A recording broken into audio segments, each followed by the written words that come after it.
Sudah menikah 10 tahun, saya sudah tidak memiliki rasa cinta. Ini masalahnya. Saya sudah tidak memiliki rasa cinta pada suami saya.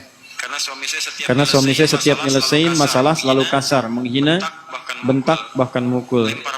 Lempar barang ke kepala. Tiap bulan pasti ada. Bicara baik-baik dan senyum juga masih suka dibentak.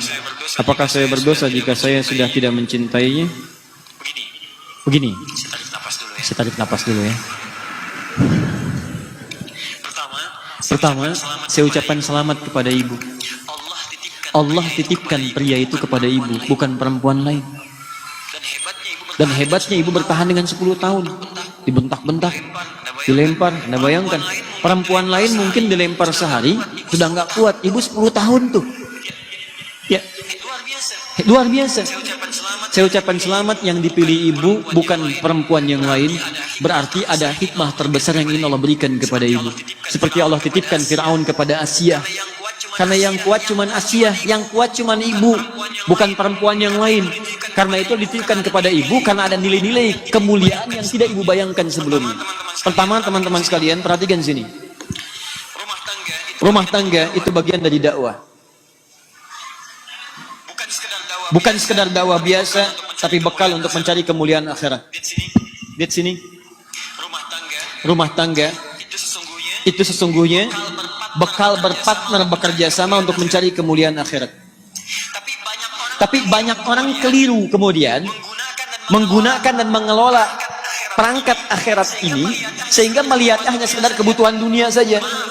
Maaf, baik suami atau istri kadang-kadang memandang kehidupan rumah tangga hanya sekedar untuk memuaskan kebutuhan pasangan, mengeluarkan hasrat cinta, mendapatkan kebutuhan dunia. Cuman di situ saja. Padahal prinsip pertama ketika antum berumah tangga sudah turun ayat. Anehnya ayat itu sering dikutip di surat undangan. Yang paling aneh, yang diundang suruh baca, yang ngundang nggak baca. Quran surah ke-30 ayat 21. Wa min ayatihi an khalaqalakum min anfusikum azwajan litaskunu ilaiha wa ja'ala bainakum mawaddatan wa rahmah inna fi dzalika laayatin liqaumin yatafakkarun. Kalimat pertamanya awas. Wa min ayatihi, ayat. Jamak dari kata ayat. Apa itu ayat? Ayat itu diantara tanda yang mendekatkan seseorang kepada Allah Subhanahu wa taala. Jadi kita itu diberikan wasilah berumah tangga, tujuan pertamanya untuk membangun kedekatan dengan Allah. Supaya semakin dekat dengan Allah. Jikalau ada orang berumah tangga tidak dekat dengan Allah, ada yang salah rumah tangganya. Ada yang tidak tepat di dalamnya. Nah, menariknya, setiap pasangan itu nanti akan dipasangkan oleh Allah Subhanahu wa taala untuk saling membuat keduanya itu bisa mendekat kepada Allah Subhanahu wa taala. Ada yang tugasnya sampai selesai berumah tangga, salah satunya meninggal. Ada yang sampai pertengahan seperti Asia dengan Fir'aun. Asia ditugaskan oleh Allah berumah tangga dengan Fir'aun. Di antara dakwahnya ngajak Fir'aun, ayo mendekat kepada Allah, ayo mendekat kepada Allah. Apa yang diterima? Hardikan, siksaan, ancaman, yang terakhir eksekusi. Cuman Asia paham, yang ditugaskan kepada saya adalah bagaimana caranya saya mengajak suami supaya dekat dengan Allah. Hebatnya, Allah tidak akan pernah pasangkan seseorang kalau tidak memiliki tugas yang sejajar satu dengan yang lainnya. Artinya apa? Kalau suami dipasangkan kepada ibu sekarang, Allah yakin karena ibu punya kemampuan untuk menjalani itu. Makanya tidak dititipkan kepada perempuan yang lain. Apa yang ibu dapatkan dari situ? Bukankah dalam setiap makian ada kesabaran? Bukankah dalam setiap hinaan di situ ada ketawakalan? Bukankah sejak saat itu ibu rajin tahajud? Bukankah sejak saat itu ibu rajin berdoa? Ingat baik-baik, setiap interaksi suami dengan istri, di sana ada peluang pahala-pahala yang bisa didapatkan. Makanya kata para ulama, ketika Anda mendapatkan pasangan berlaku tidak menyenangkan, maka bersabar, itu yang pertama. Bersabar, coba terima dulu itu semua dengan merespon dengan nilai-nilai kebaikan. Cara meresponnya, bayangkan Allah sedang memberikan misi kebaikan yang melahirkan pahala yang banyak bagi Anda. Lihatnya pahala dulu. Ini poin pertama. Jadi kalau Anda sudah berpikir bahwa ini barangkali dititipkan kepada saya karena saya mampu dan ada misi dakwah di sini, barangkali Allah kirimkan yang seperti ini supaya saya mendapatkan pahala dalam kesan untuk mendapatkan surga saya. Kalau cara berpikirnya bukan berpikir yang intimidatif, tapi berpikirnya pada yang positif. Oh, Allah sedang menguji saya maka Anda akan merespon dengan penuh semangat untuk memperbaiki diri lagi. Ini bagian yang pertama. Ya, ibu bukan orang pertama, karena zaman dulu pun sudah ada yang seperti itu. Ada. Ini kebalik, Bu, istrinya yang susah, suaminya sabar, dilayani.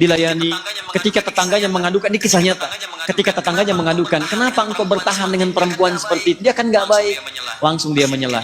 Akhil karim, berpikirlah yang mulia. Allah sudah dekatkan surga ke rumah saya. Kenapa engkau mencoba menjauhkannya? Lihat cara berpikirnya. Allah sudah mendekatkan surga ke rumah saya. Kenapa engkau berpeluang menjauhkannya? Jangan jauhkan.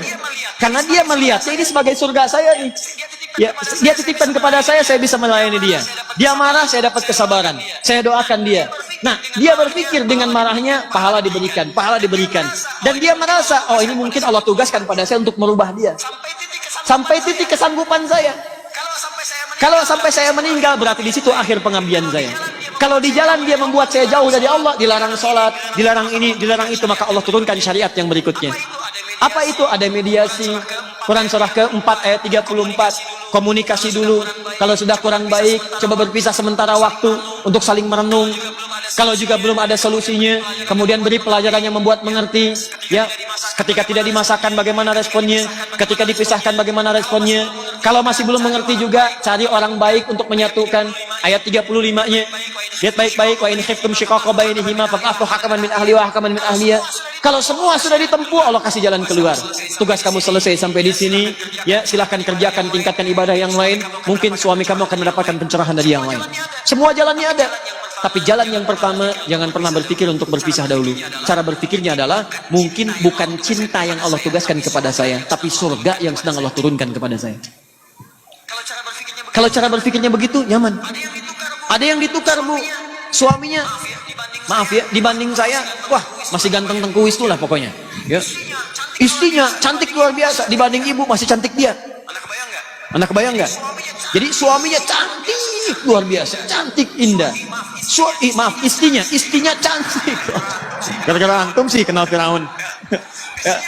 Istrinya cantik luar biasa, cantik, elok, indah. Kalau ditatap wajah tidak berpaling, mata tidak berkedip. Suaminya dibanding saya masih ganteng tengguis tuh. Ya, nggak usah pada diri sendiri, pokoknya jauh lah pokoknya. Anda tahu apa yang terjadi teman-teman? Tiba-tiba suaminya bertemu dengan istri sudah dandan tuh. Lihat cara berkehidupannya. Dia layani sepenuh hatinya, baik. Begitu melihat, bengong begini. Tiba-tiba istrinya berkata, sayang, kamu kenapa? Ya zauji madzabik. Kamu kenapa? Kata suaminya, aku bersyukur Allah titipkan perempuan secantik engkau dalam kehidupanku, sehingga aku tak mampu berpaling darimu. Masya Allah. Kata istrinya, sayang, kita berdua akan ke surga. Kita berdua akan ke surga. Suaminya bingung. Kata suaminya, kok bisa? Kata istrinya, kamu bersyukur dengan titipan Allah aku padamu, aku bersabar dengan titipan Allah kamu kepadaku. Tuh. Bahasanya enak ya, walaupun nyelekit tapi enak. Gitu. Tapi nggak ada yang marah, ketawa keduanya gitu, ketawa keduanya. Jadi barangkali dalam hal demikian, pertama ibu melihat dari sisi ukhrawinya dulu. Ya, Asia bisa sabar, pelajari kisah Asia. Barangkali Allah titipkan dia kepada saya, mungkin untuk mendapatkan surga saya. Ibu bisa pilih itu, ibu berjuang. Kalau mungkin dalam perjuangan itu membahayakan secara fisik, mulai menyakiti fisik, mulai melukai, tidak mampu bertahan di situ, maka ulama memberikan jalan keluar. Baik ya, dari ayat-ayat Al-Quran yang diberikan. Apalagi kalau sudah mencegah untuk mendekat kepada Allah, maka hukum pernikahan nanti bisa turun. Dari mulai sunnah, kalau sudah berbahaya kepada fisik, terancam jadi makruh. Kalau sudah menjauhkan dari Allah atau nyawa terancam, jadi haram hukumnya. Haram. Maka dalam agama nanti bahkan ada fasakh namanya. Fasakh itu dipisahkan oleh hakim. Dipisahkan, ya, supaya mendapatkan kenyamanan tersendiri. Tapi di balik itu semua, sempurnakan dulu perjuangan ibu kepada Allah, sehingga nanti ketika ibu disoal di hari kiamat nanti, kenapa kamu begini? Ibu bisa menjawab, ya Allah, aku telah sabar menerima titipan darimu dengan perjuangan yang telah aku maksimalkan. Kalau itu belum bisa memasukkan aku ke dalam surgamu, maka belum berikan syafaatku dengan segala kesabaran yang telah aku berikan hanya untukmu. Paham ya? Baik.